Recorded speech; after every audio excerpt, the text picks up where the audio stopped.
nanone hano kuri runo rwibutso rwa Jenoside rwa Nyanza ya Kicukiro. Uru ni urwibutso rushyinguyemo abasaga 105,000 ni Abatutsi bari barahungiye mu cyahoze ari Eto, kuri ubu ngubu ni ishuri rya IPRC. Rero uru ni urwibutso rugizwe n'ibice bitatu by'ingenzi. Igice cya mbere ni izi mva rusange mubona imbere yacu n'inyuma, ni imva rero zishyinguyemo uwo mubare twavuze. Ikindi gice cya kabiri ni urukuta rw'amazina. Ni amazina y'abazize Jenoside yakorewe Abatutsi by'umwihariko kuri uyu musozi wa Nyanza.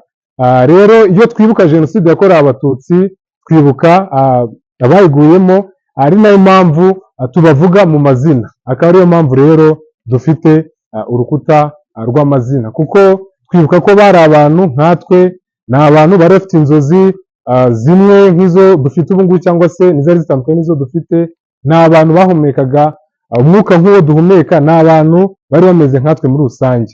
Niyo mpamvu rero iyo twibuka Jenoside yakorewe Abatutsi tubibuka. Ikindi gice cya gatatu ni ubusitani bw'urwibutso, nabwo turaza kugira umwanya wo kujya kubusura no kubutemberamo.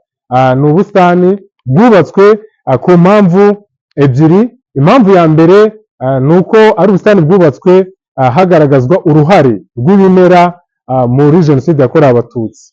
Tujya twumva ubuhamya bw'abantu batandukanye, ugasanga umuntu aravuze ati mu rugendo rwe muri Jenoside yakorewe Abatutsi afite umuntu n'uyu wamuhishe, cyangwa se hari n'abantu bamutereranye, ariko